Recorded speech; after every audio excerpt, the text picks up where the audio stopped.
না, ট্রান্সশিপমেন্টের কোনো প্রভাব এই মুহূর্তে আমাদের উপরে নেই। আমাদের নিজস্ব সক্ষমতা ব্যবহার করে আমরা নিজস্বভাবেই এই সমস্যার সমাধান করেছি। আপনারা নিশ্চয়ই জানেন যে ভারতের সাথে আমাদের যে বাণিজ্য সেটা ভারতের দিকেই মানে অধিক ভারী। সো আমরা নিশ্চয়ই আমাদের এই অবস্থানগুলোকে সঠিকভাবে তুলে ধরবো এবং আশা করি আমরা আমাদের এই সমস্যার সমাধান করতে পারবো। আমরা এখনও অফিসিয়ালি ভারতের পদক্ষেপটা সম্বন্ধে জানি না। সোশ্যাল মিডিয়া এবং নিউজ রিপোর্ট থেকে আমরা দেখেছি যে ওনারা কিছু স্থানীয় বন্দরে, ল্যান্ড বন্দরে, স্পেশালি আমাদের আখাউড়া বা ডাউকি সীমান্ত ভিত্তিক কিছু সিদ্ধান্ত ওনারা নিয়েছেন। আমরা ফর্মালি জানার পরে ব্যাপারগুলো নিয়ে পদক্ষেপ নিতে পারবো বা আমাদের বিশ্লেষণগুলো চলছে। সরকারের বিভিন্ন সংস্থা জিনিসগুলোকে উপলব্ধি করার চেষ্টা করছে এবং তার পরিপ্রেক্ষিতে আমরা আমাদের করণীয়গুলো আমরা নির্দিষ্ট করব।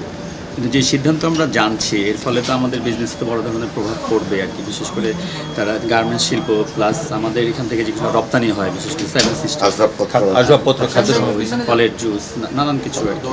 আমাদের এখানে খুব বেশি যে আসবাবপত্র যায় তা না।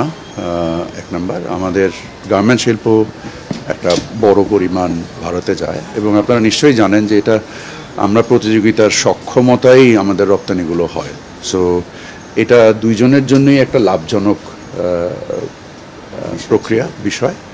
সো নিশ্চয়ই আমরা মনে করি যে আমাদের যে ভারত নিজেও একটা টেক্সটাইল বা বস্ত্র শিল্পে একটা সমৃদ্ধ দেশ, তারপরেও যখন আমাদের দেশ থেকে এই রপ্তানিগুলো হয় তা আমাদের প্রতিযোগিতার সক্ষমতার উপরে ভিত্তি করেই হয়। সো আমরা আশা করি যে উভয় দেশের ভোক্তা এবং উৎপাদনের স্বার্থে এটা চলমান থাকবে। এর আগেও তো ট্রান্সশিপমেন্টের বিষয়টাও তারা একটা নিষেধাজ্ঞা দিয়েছে আর কি, সেটা এখনও বলবৎ আছে। তো ওটারও তো প্রভাব আছে। ফলে এই যে দুইটা ঘটনা আর কি তারা এটা করছে, এটা কেন করছে বলে আপনি মনে করেন? বা না, ট্রান্সশিপমেন্টের কোনো প্রভাব এই মুহূর্তে আমাদের উপরে নেই। আমাদের নিজস্ব সক্ষমতা ব্যবহার করে আমরা নিজস্বভাবেই এই সমস্যার সমাধান করেছি। আপনার কি মনে হয় যে ভারতীয় ব্যবসায়ীরাও এতে ক্ষতিগ্রস্ত হতে পারে? নিশ্চয়ই, কারণ এটা তো প্রতিযোগিতার সক্ষমতার বিষয়। আর বিভিন্ন সময় আপনারা নিশ্চয়ই দেখেছেন যে আমাদের যেহেতু মানে আমরা মানে ভৌগোলিকভাবে একটা কানেক্টেড দুটো দেশ, সো আমাদের প্রতিযোগিতার সক্ষমতা অবশ্যই আমাদের পরিবহন ব্যয় বা অন্য অন্য জিনিস দিয়েও নির্দিষ্ট হয়। তো সেক্ষেত্রে আমাদের যে বিভিন্ন সময় আমরাও আমাদের কৃষিপণ্য উৎপাদন এবং ভোগের উপরে নির্ভর করে আমদানিতে বিভিন্ন রকমের বিধিনিষেধ আরোপ করি, ভারতও করে।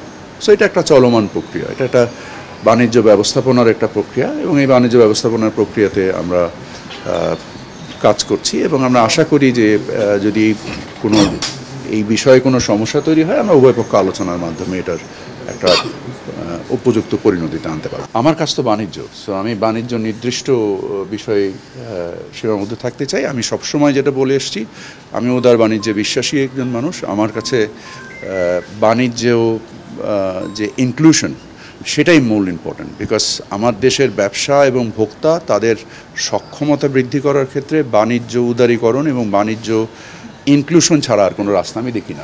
আমি এর বাইরে কিছু জানি না। বাণিজ্য বৃদ্ধি করবো, দ্বিপক্ষীয় সম্পর্কে উন্নয়ন করবো, সেক্ষেত্রে উল্টা কাজ হচ্ছে এখন। আমরা এই জিনিসগুলোই আলোচনায় নিয়ে আসবো এবং আপনারা নিশ্চয়ই জানেন যে ভারতের সাথে আমাদের যে বাণিজ্য সেটা ভারতের দিকেই মানে অধিক ভারী। সো আমরা নিশ্চয়ই আমাদের এই অবস্থানগুলোকে সঠিকভাবে তুলে ধরবো এবং আশা করি আমরা আমাদের এই সমস্যার সমাধান করতে পারবো।